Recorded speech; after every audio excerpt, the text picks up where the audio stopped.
In this video, I'll show you how to sell crypto on OKX. First, open OKX on your mobile. Once in, click on the assets at the bottom right corner, and make sure you have enough funds in your trading account. If your crypto is in the funding account, transfer it over so you can sell.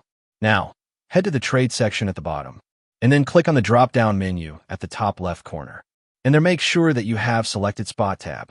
And after that, select your trading pair. Once you select it, switch to the Sell tab.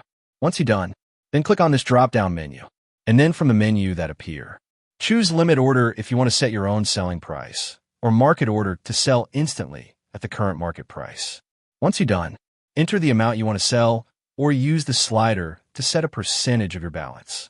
Once ready, tap Sell that is in the red color. Once you're done, your sell order will appear at the bottom list, and you can edit or cancel it anytime until it's filled. You can also sell crypto using the Convert feature. Simply go to the home page. Once there, tap on the menu icon at the top left corner, and then from there, select Convert option. From there, just choose the crypto you want to sell under from, the one you want to receive under to, enter the amount, preview the quote, and confirm the conversion. No trading fees. And that's it. If you found this video helpful, don't forget to give it a thumbs up and subscribe for more tech tips and tricks. Thanks for watching.